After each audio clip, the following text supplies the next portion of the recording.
The State House is a building filled with portraits, and yet almost all of them are of the single gender of male, due to the fact that over 80 people have been governors of Vermont, and the largest category of portrait are governors of Vermont. And Vermont has only had one woman governor.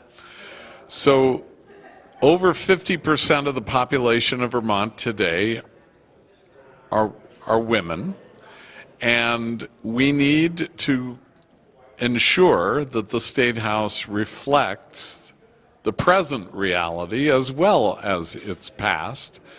So in an attempt to bring the stories of women who have worked in the State House to the fore, we're taking the east staircase area where this portrait of Governor Madeline Kunin has hung since the day when it was originally commissioned in the 1980s after her term was up. This portrait was painted by Jan Cook Mack, a personal favorite of Governor Kunin. And opposite the portrait is the staircase that leads to the second floor, and that's where a new exhibition will be mounted later this year. The State Curator's Office has worked for the last 2 years with a task force and the curatorial committee of the Friends of the Vermont State House, chaired by Mary Leahy, to develop ways to connect with the indigenous people of Vermont, African Americans, and women. And we intend, in the 100th year of women having the right to vote, to be able to tell that story. That story is the political empowerment of women who since 1920 have not only been voting to send women to the State House, but have also been working in the legislature to create law for the state of Vermont that is now informed by women. And that will be the story that will unfold in this staircase area in a similar way to the exhibition that was mounted earlier this year for the Abenaki people in the west staircase area.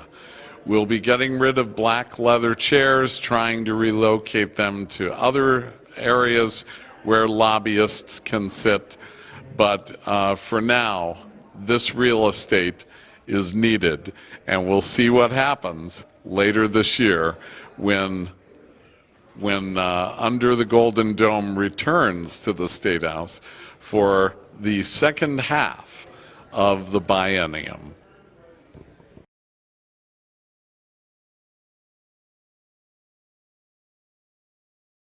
Hello, my name is Mitzi Johnson. I'm the Speaker of the House, and I represent the communities of Grand Isle County and Milton here in the legislature. I'm very happy to say we are wrapping up, and hopefully by the time you watch this, the legislature will be adjourned until January. I think we have made some really terrific progress on key issues that have been plaguing us for a while. The biggest is clean water funding, to be able to walk away now with a really good regional distribution system, knowing that clean water solutions aren't one size fits all for the state. We have a clean water funding bill that establishes regional entities to work with local landowners and businesses and farms to help improve the waterways of the state, and uses existing revenues to provide the funding. It's diverting existing rooms and meals tax into the Clean Water Fund so that there is a stable long-term solution for clean water funding. Is really fantastic. This meets all of our EPA obligations, and it makes sure to clean the waters of the state for years to come. We have a budget that is signed. It's not completely passed yet, but it's all signed, ready to go, that makes substantial investments in child care. We have hundreds and hundreds of businesses across the state that provide critical services to parents and employers in taking care of Vermont's youngest citizens.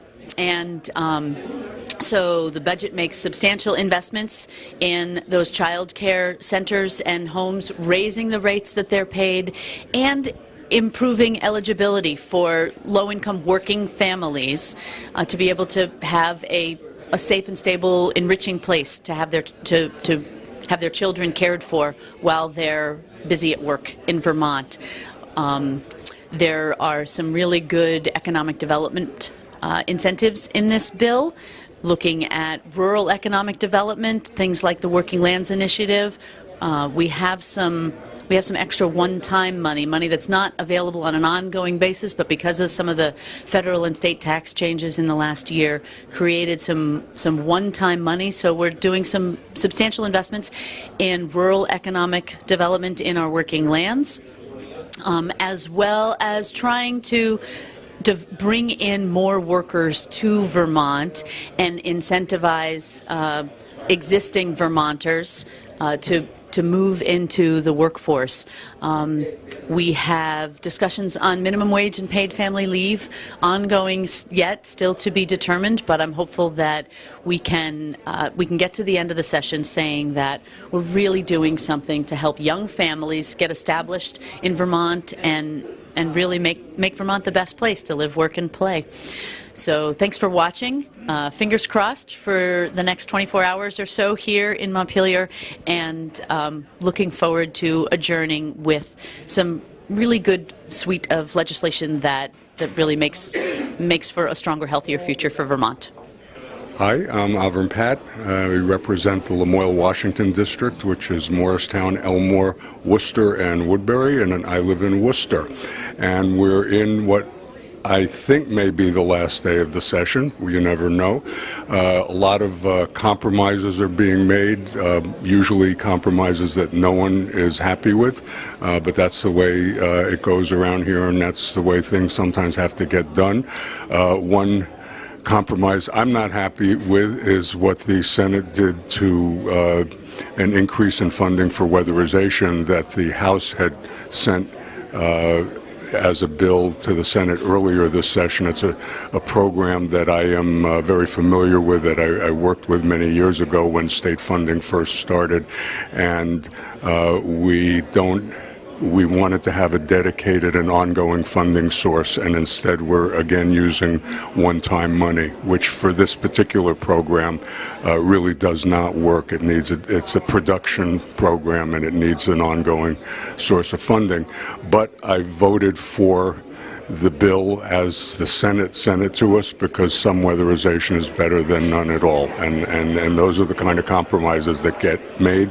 I'm looking forward to being at home again during the days, and we'll see what else happens today. I know we have to vote on the budget, and there will be things in it that everyone will find something they don't like in it, but that's how we make compromises and get things done.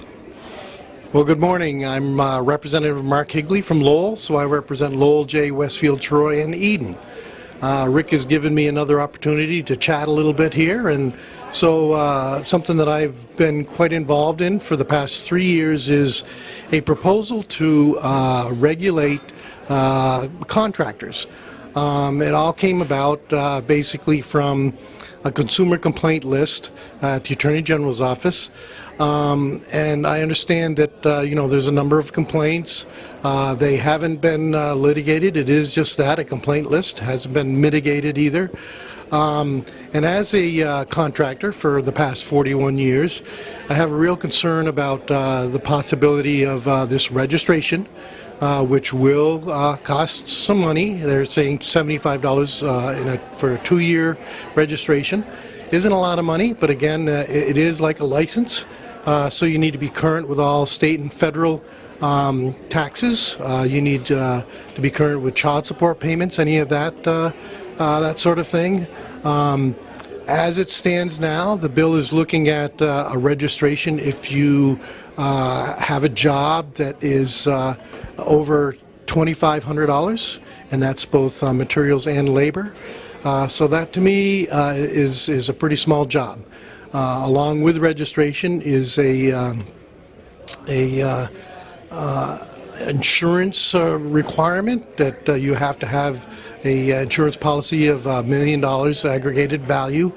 So again, if you look at such a small job of $2,500 and you have to have a $500 to $600 insurance policy, it all depends on just what you're doing. But that to me will increase the cost of the job substantially. The other requirement is that right now, as it stands, they've raised it, but if you do a job over $5,000, there has to be a written contract. I did look into other professions in the state that require in statute a written contract, and there really isn't any that are in a similar occupation. I think the closest was funeral directors who have to have in writing a basic contract if somebody prepays for a funeral. So there's a lot of concerns that I have. Again, I found out that there's an OPR, Office of Professional Regulation report that came out looking at whether or not registration or certification or licensure was needed. They came down on the side of registration. But again, I don't believe that the smaller contractors were at all represented. It's not like I'm involved in any association, and I don't believe a majority of the small contractors in the state are. So I believe that they don't have a voice. That also goes back to one of my concerns when talking about the Office of Professional Regulation, that initially the industry requests licensure. If they feel that their industry is needing an upgrade, so to speak, and the profession, they would request this sunrise review from the Office of Professional Regulation to look at whether or not they could be licensed. Having been on the Government Operations Committee, we looked at a lot of different groups over the years. One was landscape architects. They were, I believe it was at least 2, maybe 3 sunrise reports that suggested they do not need to be licensed. And they still insisted that they would like to be licensed. So we eventually, in the end, licensed landscape architects. So anyway, my concern there is that there really wasn't representation by the groups involved. So I'm hoping that we're at the end of the year here, and I'm hoping that the bill is out there, but we're at the final days, and I'm hoping that it'll die for this year, and I'm sure it'll come up next year, but I'll hopefully have all kinds of good suggestions for why a bill such as this is not going to be effective in what it's trying to do, and also a cost increase for consumers. So thank you, Rick, for the opportunity, and see you next year. Good morning. This is Tom Stevens from Waterbury. I represent the Washington-Chittenden District, which is Waterbury, Bolton, Huntington, and Buell's Gore. I am the chair of the General Housing and Military Affairs Committee this year for the first time. And we are wrapping up our year, as is the rest of the building, and we are trying to get several important bills across the line, at least through the House and Senate, and that includes the minimum wage bill and the paid family leave bill, or the family medical leave insurance bill, as it's known now. We're also finishing up on some housing work this morning, and we are really wrapping things up. I mean, that's really the phrase of the week this week. And the biggest bills that we have coming out of our committee and dealing with back and forth are the minimum wage and family medical leave insurance bill, and they have been difficult negotiations with the Senate. We have just different views on how to get to the same place, and so it's a natural end-of-year situation where we're trying to find the right words and the right techniques to get the bills across the line. These 2 bills, we don't know what their further fate will be. We understand that the governor has indicated that he will veto them, and so we have to figure out what the best path forward for them is. Do we try to make something that he might sign, or is it just something that we should be making a statement about and making the best possible program for Vermonters in order to increase their income, but also to provide a program through the paid family leave program where if people get sick, they can take time off without losing their wages, which is a very, very important part of our programs and one of our key core issues that we want to see put across the line, because it is true that most Vermonters who work at a certain level that this program would affect do not have access to any kind of paid leave,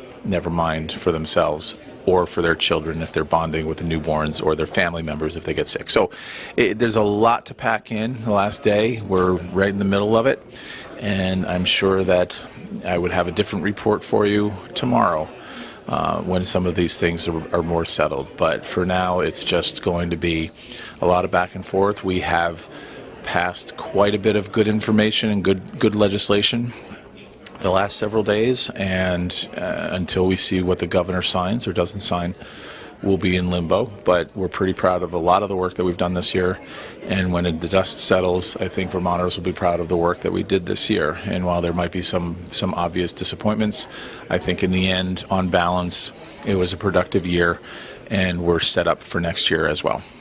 So thanks. See you next time. Hi, I'm Dick McCormick, State Senator from the Windsor County District, Windsor County, Londonderry, and Mount Holly. And I serve with Allison Clarkson and Alice Nitka. And we are now at the very end of the legislative session. It's late May. The people of Vermont would prefer we be out by the end of April, although this year we started late, so probably back in January we started late. So probably I heard no complaints about us being here 1 week into May, but when you get to, or even into the third week of May, that's when you start to see the sinister shadows outside the windows. And I've noticed that the last community gathering I was at, that comment was made, when are you guys going to get out of there? People sometimes think that we leave everything to the last minute, that there's this push at the end and we're working late and so on. And the fact is, we don't leave everything to the last minute. We leave finishing to the last minute. And that's how any job of work gets done. By the time people see this, everything I'm about to talk about will have moved on to another phase. But at this moment, as I speak, which is it's today the 23rd, I guess now, of May, we may wrap up tonight. A legislative leader was asked. I had asked, what do you think the prospects are for getting out today or tonight? And the answer was, I am 100% certain that we might get out. So that's where we are. The last bill to pass is usually what's called the big bill, the budget.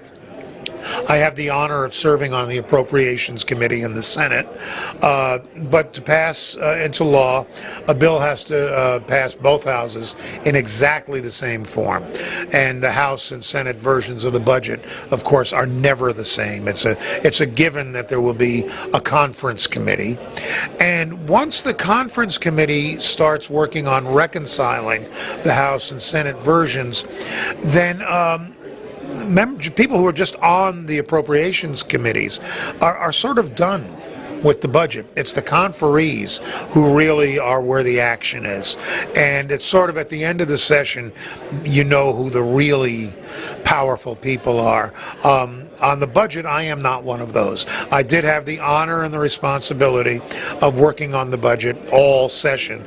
But the final version is pretty much up to the conference committee, which is not to say that they have all the power. They're limited by the House and Senate versions of the bill. They can't just go and create new stuff, although actually people in fact do. But that's like a rule suspension. You can get away with that only to the extent that your colleagues choose to let you get away with it. Basically, the conference report on the budget is the reconciliation of the House and Senate version. And then occasionally the appropriations bill, because it is the last, will be used as a vehicle for a couple of smaller items that really cannot be neglected and that have not been resolved. So in any case, the conference report was published last evening, and will be hearing this afternoon in the Senate from Senator Kitchell, who is the chair of Appropriations and the chair of the Conference Committee for the Senate. And at this point, it's fairly certain that it will pass. Nothing is absolutely certain, but it's certain that it will pass. And when we do that, we'll go home. And so there's a rush now to get anything that hasn't been passed yet, to get it through before the budget comes out. And this is a biennium. This is the first year. So anything that doesn't pass this year, it doesn't die because of that, but it's laid over till next year. And one of the remaining unresolved matters is we've got the minimum wage increase and the family leave, and there are differences between the House and Senate on those. And probably the real drama right now is to see what will happen with those prior to the passing of the budget. As I say, you pass the budget, then you go through a couple of ceremonial exercises and you go home. And viewers will know when you see this more than I do now. So I'll leave it at that. I want to say that I love being in the legislature. It's exciting work with interesting, exciting people. I've said from time to time that being a legislator has made a better Christian out of me. If by a Christian you mean love your enemies. You get a sense when you do battle with people, you take their measure.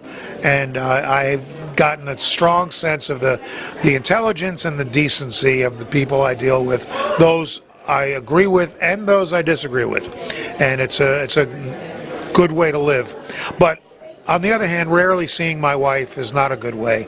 So I'm looking forward to having dinner at home tomorrow night. Thanks. Hi, I'm Tim Briglin. I'm a state representative from Thetford in Orange County. I also represent a couple of towns in Windsor County, Norwich and Sharon, and also the town of Stratford in Orange County. I'm the chair of the House Energy and Technology Committee.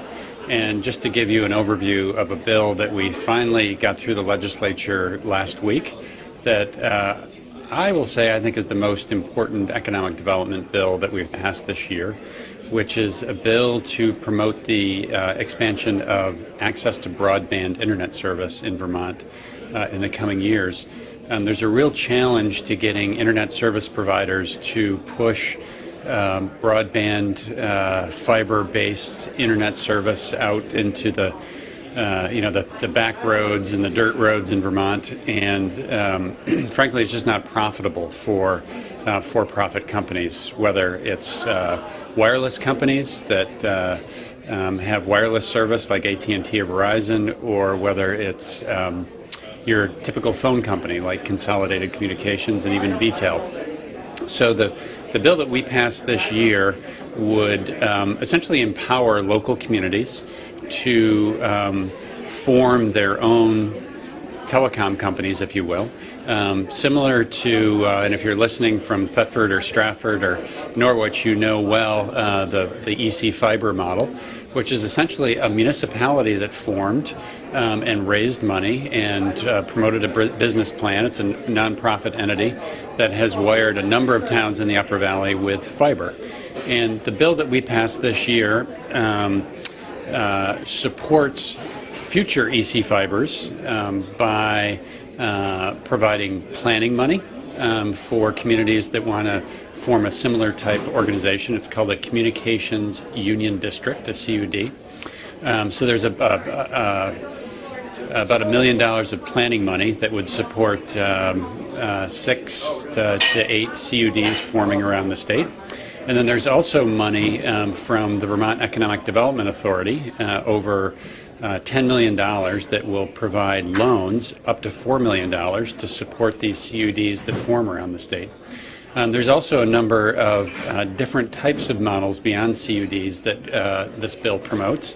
One of them could even allow the electric utility that supports your local electric service to provide internet service as well. And if you think about what an electric utility does, they have trucks, they have utility poles, they have power lines, very similar to what an internet service provider would do, which is string fiber on a pole and have, bill you for monthly service. It's very similar to what an electric utility would do. So this bill would potentially allow the regulatory body that regulates electric utilities in the state of Vermont to explore allowing, whether it's Washington Electric Co-op, whether it's Green Mountain Power, your electric utility to essentially become an internet service provider in your area. So lots of other detail in this bill, but again, it's something we think is critical to pushing high-speed internet access out to the farthest reaches in Vermont, and we think it's critical for economic development in rural areas, and we're excited about this bill. So thanks for inviting me to join you today. Hello, I'm Senator Ginny Lyons. I represent Chittenden County, and I am chair of the Health and Welfare Committee in the Senate. It's been a very exciting end of the session for us. We've wrapped up a significant amount of work on child care, benefits for folks, and improving the child care system overall. We have improved our Reach Up program for people who are barely making a living and learning how to cover their own needs financially. And we're working in other areas such as the ambulatory surgical care centers and ensuring that we have some alternatives available for folks in our communities. So as we looked at the child care proposal from the administration and then from the House, we really determined that we needed to focus not just on the child care subsidy, or what's known as the child care financial assistance program. We also needed to look at how to benefit people who are currently just barely above poverty with the Reach Up program.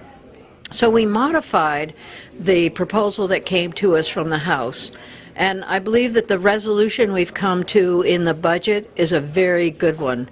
So now we'll be able to have an incremental increase in benefits for everyone with kids going into child care. So this is exciting. We've also put some money into scholarships and loan payment for people who are entering into child care. I think one of the most exciting things that we did was we've put an incentive in place for our technical centers so that they can provide certification for people who want to become child care workers in that profession. So altogether, we've done a significant amount for people with children, and we know as we talk with folks who are working or looking for jobs or coming from out of state to look for jobs, one of the first questions they ask is, does Vermont have a good child care system? We do, and we've just made it better. So that's one area that I'm very excited about. Of course, then the Reach Up area. And then another area in the human services is our parent-child centers, where we have put additional funds into the base payment for those centers. These are places that work with parents and children to help them move forward in their lives, to provide care for kids when parents aren't available, and then also to help parents understand how best to work with their children should they need that. So that coupled with child care subsidies and Reach Up has really been significant. Finally, we've looked at other areas of our human services and tried to improve those. There's no doubt that the robust nature of our economy has allowed us to do this, and we feel very good about helping those who are most vulnerable and in need. On the other level in health care, we've put in place a licensing process for ambulatory surgical care centers. Of course, these are centers that are separate from hospitals, and they do go through a process through the Green Mountain Care Board, what's known as the Certificate of Need process. So the board looks at whether or not a surgical care center is appropriate for the geographic region where they're applying. And so what we have done in the State House is to add the licensing process, which is pretty minimal in terms of cost. I think it costs $600 to license the surgical care center. But it allows for the Department of Health to ensure that these places are safe and appropriate for patients going in, that there are connections with hospitals and ambulance services should those services be needed. So those are just a few of the things that we've done. We're feeling good about the work that we've done this session, and we certainly look forward to working with folks in the next year of our biennium. Thank you.